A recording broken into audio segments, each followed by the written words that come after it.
No hay nada que sepa más dulce y que sea más poderoso que una promesa cumplida.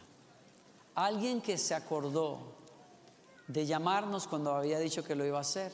Alguien que vino a visitarnos cuando prometió que lo iba a hacer. Alguien que decidió cancelar algo y dijo: mi hijo, tú tienes la prioridad, y se acuerda de eso y lo hace. Las promesas cumplidas afianzan las relaciones, hacen que crezca la confianza en nosotros, hace que los amigos y las familias puedan estar dispuestas a apoyarse el uno en el otro, porque hay una promesa que alguien cumple, el poder de una palabra que nosotros dijimos y que se hace tal y como lo dijimos. Y en ese sentido, esta semana en particular en el cristianismo es una semana de palabras cumplidas, de promesas de muchos años que se cumplieron en solo una semana. Cosas que habían sido dichas, por ejemplo, en el libro de los Salmos 1000 años antes, se cumplieron en la semana en que Jesús entró a Jerusalén, murió en la cruz y resucitó. Profecías y promesas que los grandes profetas de Israel habían dado, llevaban en sus discursos y en sus reprensiones, ¿por qué no?, a Israel en la antigüedad, gemas escondidas, joyas. Eran profecías que hablaban del Mesías que iba a venir un día, cómo iba a venir, qué iba a hacer cuando viniera, cómo iba a morir y que iba a resucitar y que el poder de Dios iba a estar con él para salvar a los seres humanos. Esas promesas se cumplieron una tras otra de una manera vertiginosa, acelerada, desde que Jesús entró en Jerusalén hasta que murió y resucitó y luego ascendió al cielo. Y las personas que estuvieron cerca de él, de estos hechos, cuando ellos vieron, cuando ellos pasaron el momento, quizás no percibieron lo que era, pero cuando Cristo resucita y asciende al cielo y el Espíritu Santo viene sobre ellos, estoy hablando de gente como Mateo, como Lucas, como Juan, cuando esas personas y otros fueron llenos del Espíritu Santo, cuando vieron a Jesús resucitar de entre los muertos y supieron que esto no era cuestión de que era un héroe, que era un filósofo o un rabino, no, este era quien decía ser. Cuando el Espíritu Santo confirma eso en ellos, algunos de ellos deciden escribir, y cuando escriben, la revelación de Dios se abre a ellos y comienzan a descubrir que esas oraciones en los salmos eran las oraciones del Mesías y que ellos lo vieron pasar delante de sus ojos, que algunos hechos y detalles tan claros y precisos acerca de cómo Jesús vivió esa semana, ellos los habían visto y eran el cumplimiento exacto de prédicas de los profetas 600 años antes, 400 años antes. Una cosa increíble. Y ellos escriben estos evangelios y estas palabras convencidos por el Espíritu Santo de que los cristianos necesitábamos basar la fe en quién es Jesús, confiando en que la palabra de Dios no era simplemente mitos o enseñanzas hebreas, era realmente viva y poderosa y tenía la vida para cumplir lo que Dios había dicho que iba a hacer con su pueblo. Y yo digo, cuando uno lee estas cosas, cuando uno lee a evangelistas que aseguran: estuve allí, lo vi y sé ahora que cuando Jesús muere y resucita lo hace porque es el Mesías prometido para los judíos y es el Salvador del mundo, y lo comprueba que Él cumplió lo que los profetas dijeron. Y por eso nosotros declaramos esto: esta es la palabra de Dios. Yo quiero visitar con usted rápidamente cómo fue esa semana en la vida de Jesús, si me lo permite. Gracias. Lo voy a hacer de todas maneras porque es lo que hay que hacer. Y yo quiero que usted revise estos detalles. Si a usted le gusta anotar, lo invito a que anote. Anote algunos versos, van a aparecer en la pantalla. Yo quiero que usted visite algunos puntos. No vamos a detenernos en toda la historia, pero quiero que vea algunos puntos que nos demuestran a nosotros que lo que Jesús vivió no fue casualidad, no fue un accidente, fue el cumplimiento de lo que Dios dice. de lo que Dios había prometido. Número 1, el Mesías iba a entrar a Jerusalén montado en un pollino. Eso lo había dicho Zacarías 600 años antes de que pasara. La venida del rey de Sión. Alégrate, oh pueblo de Sión, grita de triunfo, oh pueblo de Jerusalén. Mira, tu rey viene a ti. Él es justo y victorioso, pero es humilde, montado en un burro, montado en la cría de una burra. La cosa más disparatada que un profeta pudo haber dicho. ¿Cuál rey va a entrar en la capital montado en un burrito? Mateo 27, le llevaron la burra y su cría, pusieron sus prendas sobre la cría y Jesús se sentó allí. Y la multitud presente, la mayoría tendió sus prendas sobre el camino delante de él, y otros cortaron ramas de los árboles y las extendieron sobre el camino. Y se cumplió la profecía exactamente como había sido dicha. Segundo lugar, la profecía decía que Jesús iba a ser traicionado por un amigo, una persona cercana. Está dentro de una oración en los Salmos, así es que nadie podía, digo yo que casi nadie, aunque hay rabinos que por años discutieron que algunos de estos versículos hablaban de manera profética acerca del Mesías. Sin embargo, nadie lo vio exactamente así, como lo vieron los discípulos. Salmo 41. Hasta mi mejor amigo se ha vuelto contra mí. El hombre en quien yo confiaba, con el que compartía el pan. El Salmo 55 es otra oración, otro canto que habla de esta verdad acerca del Mesías. No fue un enemigo quien se mofó de mí. Eso lo habría soportado yo. No fueron los que están en mi contra los que me humillaron. De ellos podría haberme ocultado y huido. Pero fuiste tú, un hombre como yo, mi compañero y amigo. ¿Cómo disfrutábamos nuestra amistad mientras juntos caminábamos a la casa de Dios? Miles de años después, San Juan dice que esa noche él se le acercó más a Jesús y le preguntó: Señor, ¿quién es? Jesús le contestó: al que yo le dé este pedazo de pan que voy a mojar en el plato. Y luego mojó el pedazo de pan y se lo dio a Judas Iscariote, el hijo de Simón. En el momento en que Judas tomó el pan, Satanás entró en él. Y Jesús le dijo: lo que vas a hacer, apúrate a hacerlo. Y se cumplió exactamente la profecía. No crean ustedes que Jesús está viviendo esta realidad ante los ojos asombrados de discípulos que están diciendo: ¿qué está pasando aquí? Jamás hubiésemos pensado esto. Si los discípulos estaban sorprendidos, más Jesús. No es que él no supiera qué iba a pasar, pero siendo hombre se está enfrentando con lo más amargo que puede enfrentar un ser humano, y es que un amigo al que le has dado toda la confianza te traicione por la espalda. Fue la profecía. Tercero, fue vendido por 30 monedas de plata, y es una de las cosas más increíbles que uno encuentra en el Antiguo Testamento. Zacarías capítulo 11, dentro de un discurso que Zacarías le da a Israel acerca de lo que Dios va a hacer con Israel, está escondida esta verdad.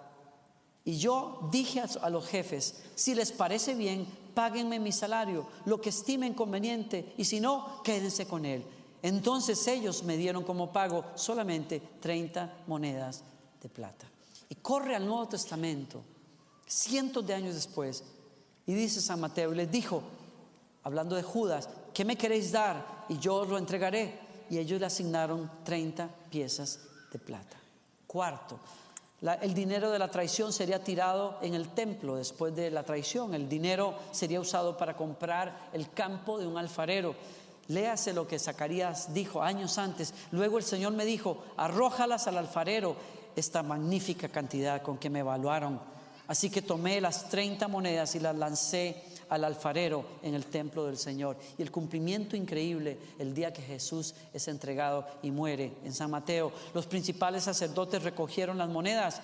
No sería correcto poner este dinero en el tesoro del templo, dijeron, ya que se usó para pagar un asesinato. Luego de discutir unos instantes, finalmente decidieron comprar el campo del alfarero. y convertirlo en un cementerio para extranjeros. Por eso todavía se llama campo de sangre. Y si usted revisa campo de sangre, le encanta estudiar la Biblia, si usted se va a Zacarías, exactamente la misma frase se usa en Zacarías, campo de sangre. Quinto, sería traicionado, abandonado por sus discípulos. Zacarías dijo en otro discurso, capítulo 13, las ovejas se dispersan, despierta, oh espada, contra mi pastor, el hombre quien es mi compañero, dice el Señor de los ejércitos. Mira al pastor y las ovejas se dispersarán y me volveré contra los corderos. Cumplimiento en Marcos capítulo 14. Entonces todos sus discípulos lo abandonaron y huyeron. Cuando vieron que los soldados entraron para arrestarlo y Jesús les dijo, a ellos no los toquen, tómenme a mí. En ese instante los discípulos todos salieron dispersos como ovejas que ya no tenían pastor. Una de las cosas que más me estremece a mí al leer las Escrituras es leer acerca de cómo Jesús moriría, cómo el Mesías iba a morir.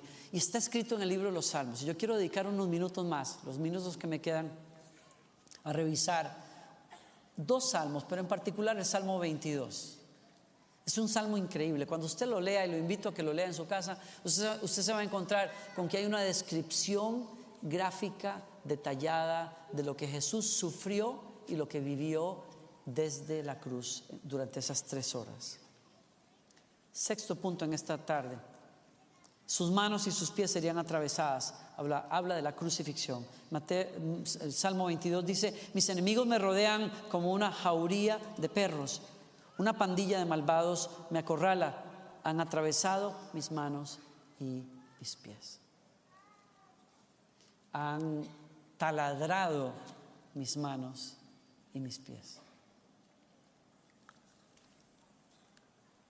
Lucas dijo, cuando llegaron a un lugar llamado la Calavera, lo clavaron en la cruz, y a los criminales también, uno a su derecha y otro a su izquierda. 7. Sería objeto de burlas mientras vivía su agonía.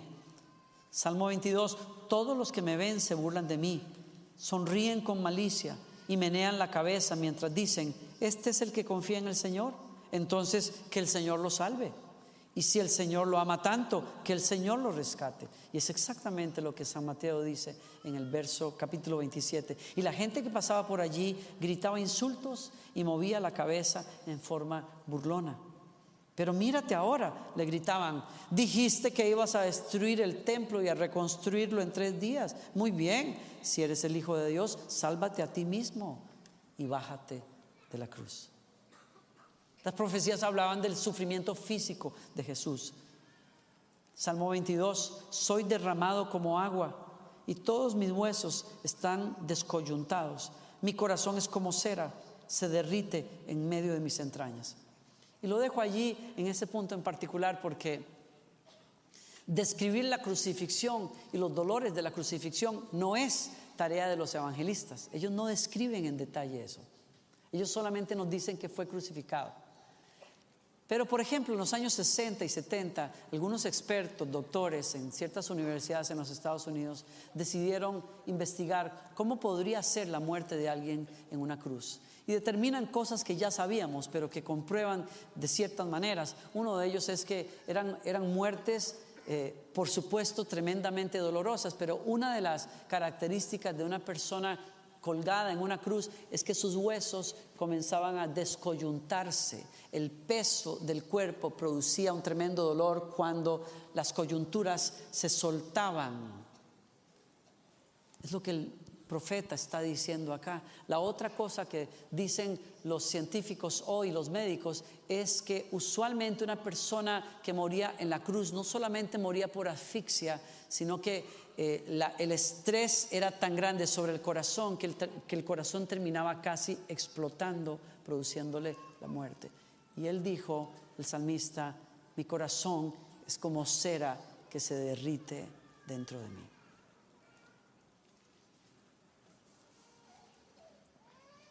Noveno, sus vestidos serían repartidos. Puedo contar todos mis huesos. Ellos me miran, me observan y reparten mis vestidos entre sí y sobre mi ropa echan suertes. Mateo lo vio pasar, le dieron a beber vino mezclado con hiel, pero después de probarlo no lo quiso, y habiéndole crucificado se repartieron sus vestidos echando suertes. 10, sus últimas palabras en la cruz, su oración en la cruz la profetizó David, si fue el escritor del Salmo 21. Dice: Dios mío, ¿por qué me has abandonado? ¿Y por qué estás tan lejos de mi salvación y de las palabras de mi clamor? Y Mateo lo vio pasar, y alrededor de la 9ª hora Jesús exclamó a gran voz diciendo: Eli, Eli, lama sabactani. Esto es: Dios mío, ¿por qué me has abandonado? Termino acá. 11º punto: el costado del Mesías sería atravesado.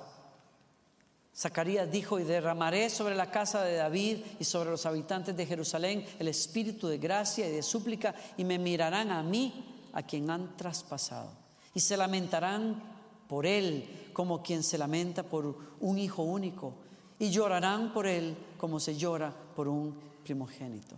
Y San Juan lo vio pasar cuando dice que los soldados se acercaron después de la muerte de Jesús y estaban quebrando los pies del primer ladrón y del segundo ladrón que estaban a sus lados, pero cuando llegó a Jesús no quiso hacerlo, viendo que ya estaba muerto. Y entonces, tomando una lanza, dice Juan, uno de los soldados le traspasó el costado con una lanza, y al momento salió sangre y agua.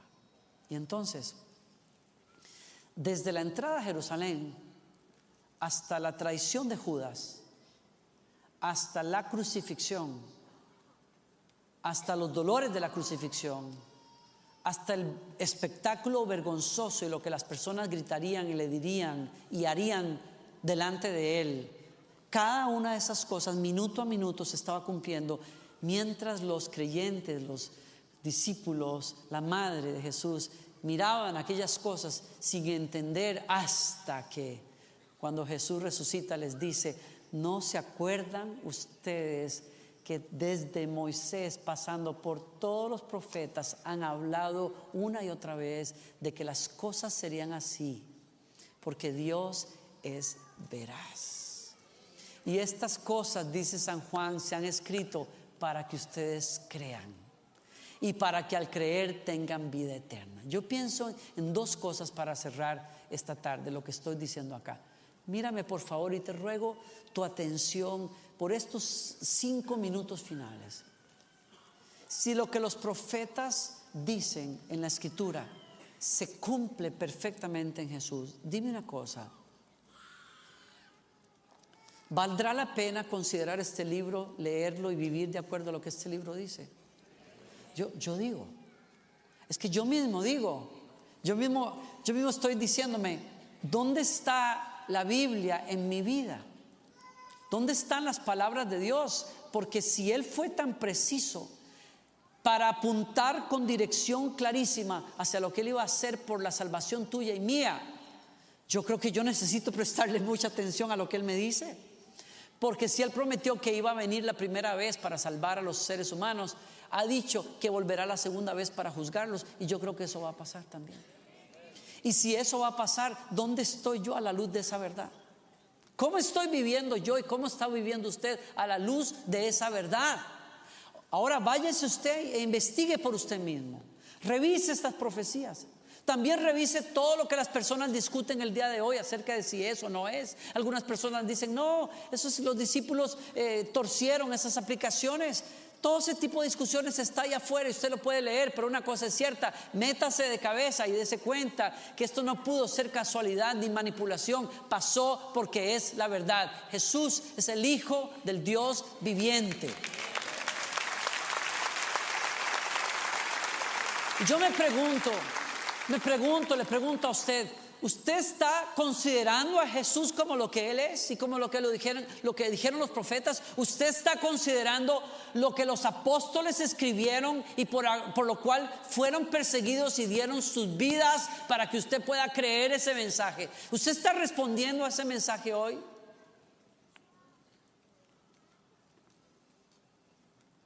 ¿Usted está viviendo con respeto a ese mensaje? ¿Usted está respondiendo a ese mensaje? Porque si no, aquí estamos hablando de poesía. ¿Y saben qué? Si estamos hablando de poesía hebrea, apaguemos esto y vámonos a hacer otra cosa. Esa es la verdad.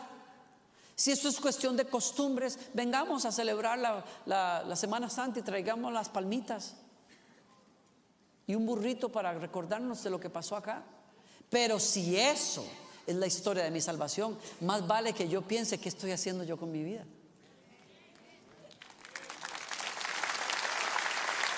¿Qué estoy haciendo yo con mi vida? Si eso que pasó fue casualidad, ¿saben qué? Apaguemos esto, apaguen luces y hagamos otra cosa el domingo. Porque aquí no pasó nada. Pero si ellos lo vieron resucitar y por el Espíritu Santo escribieron esto, porque dijeron, alguien necesita escuchar este mensaje y aquellos que lo escuchen van a ser cambiados como nosotros también. Entonces, señores, no estamos aquí sentados en una iglesia simplemente para gastar unas 2 horas el domingo. Usted tiene otras cosas que hacer. Estamos aquí porque este mensaje tiene que llegarle a otras personas. Usted tiene vecinos que necesitan ese mensaje. Usted tiene familia que necesita ese mensaje. Usted tiene jefes que necesitan ese mensaje. Usted tiene una ciudad entera que necesita escuchar ese mensaje. Usted necesita correr la voz. Yo necesito correr la voz. Pero no solamente para ir a predicar a la gente, porque predicar es fácil, señores. Predicar es muy fácil, pero vivir el mensaje es otra historia. Porque cuando usted lo vive, la gente dice, ese mensaje tiene que ser verdad. Yo necesito averiguar de qué se trata esto. Cuando usted vive con su esposa honrando ese mensaje, cuando usted trata a sus hijos respetando este mensaje, cuando usted hace negocios de otra manera, no como mucha gente lo hace, sino con honestidad, porque usted ha sido afectado por este mensaje. Usted cree realmente que el Hijo de Dios vivió entre nosotros, murió y resucitó y ahora vive en usted. Usted se maneja de otra manera. Y de eso se trata esta cosa, y de eso se trata que estemos aquí, y de eso se trata esta iglesia. Porque hay miles y millones de personas que necesitan esperanza y no la encuentran en ninguna parte hasta que la realidad de Jesús resucitado les toca. Y hay un cambio completo de vida. No por la manipulación de las ideas de alguien, sino por el poder de Dios que entra en las personas y les da nuevos deseos y nuevas aspiraciones. Y un aborrecimiento a lo que fue una vida de pecado. Porque Dios les ha dado una nueva vida. Yo le pregunto a usted, con todo respeto, le pregunto a usted, si esto es así, ¿dónde está usted a la luz de esta palabra? ¿Dónde está la palabra de Dios en su vida? Y 2, ¿dónde está su vida al respecto de Jesucristo? ¿Quién es Jesucristo para usted? ¿Es la costumbre de Semana Santa, donde lloramos un poquito cuando vemos la película de Mel Gibson? ¿O es el Hijo de Dios? Y yo le he dicho, Señor, perdona mis pecados y yo quiero vivir para ti el resto de mi vida. Porque si tú eres el Hijo de Dios, yo necesito vivir esa verdad. Yo necesito vivir para ti. Esa es la verdad. Yo no puedo decir más nada, como dirían mis hermanos caribeños, más nada. No puedo añadir más a esto. Yo me he sentado a revisar estas escrituras y digo, Señor, yo siento un respeto, me acoge un respeto por mi fe, que yo no puedo jugar con esto. No puedo. Me hace estremecerme cuando me dice a mí, entonces abro las escrituras y me dicen a mí que Él ha perdonado mis pecados. Y yo tengo que decir amén, Señor. Porque si dijiste que Jesús iba a venir y vino e hizo exactamente lo que tú dijiste que iba a hacer, entonces tú vas a hacer lo mismo conmigo. O sea, tú vas a cumplir tu palabra en mi vida.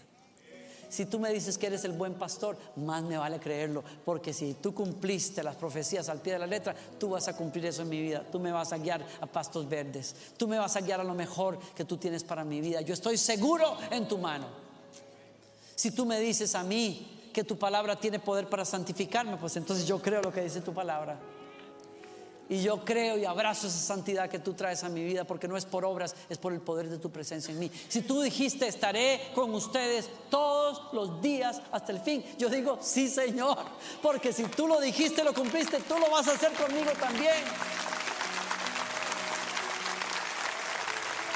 Si tú dices en tu palabra, que esta esperanza no es solamente para los que estaban en el Nuevo Testamento, sino para todo aquel que cree y para todo aquel que ama su venida y la espera. Yo digo, Señor, yo quiero vivir para amar tu venida y esperarla. Y entonces el gozo de Dios me va a sostener hasta ese día. Yo lo quiero invitar a que me acompañe en esta oración. Y con la mayor honestidad posible, usted incline su rostro y cierre sus ojos si quiere hacerlo. Y acompáñame en esta oración. Yo quiero hacer la invitación. Si Dios te viniera a pedir cuentas de tu alma esta noche, si Él viniera a tocar a la puerta de tu vida y fuera el último día de tu vida, ¿estás listo para enfrentar a tu Creador? ¿Estás listo? ¿Estás en paz con Dios? ¿Estás realmente en paz con Dios? ¿Sabes a dónde vas? Porque si no, esta tarde el Señor Jesucristo está tocando a la puerta y Él te está diciendo, yo quiero ser tu Salvador, pero tienes que abrir el corazón. Tienes que tomar una decisión que nadie puede tomar por ti. Yo te puedo explicar de qué se trata esto, pero yo no puedo hacerlo por ti. Tú tienes que abrir tu corazón y tienes que rendirle tu vida al Señor, y yo te ruego que lo hagas, porque Él promete que aquel que cree en Él y le confiesa sus pecados y le confiesa a Él como Salvador, Él le va a limpiar de sus pecados y va a venir a vivir a su corazón y le va a dar una nueva vida. Y déjame decirte una cosa: hay muchos aquí que lo que necesitan es una oración de consuelo, de ayuda, y estamos aquí para eso. Pero hay otros que saben que lo que necesitan es un cambio radical de dirección en la vida, porque tu vida está fuera de control. Y si ese eres tú, Jesucristo quiere ser tu dueño y tu Salvador. Y si tú quieres rendirle las riendas de tu vida a Él, yo te quiero pedir e invitar a que hagas una oración de arrepentimiento y de entrega a Él. Y donde estés, te quiero pedir que me acompañes poniéndote de pie para hacer esa oración. Cualquiera que quiera hacer esa oración, si le abres tu corazón a Él, donde estás, quiero invitarte a que te pongas de pie y yo te voy a conducir en esa oración. Okay, vamos a orar juntos. Padre nuestro, dile: Señor,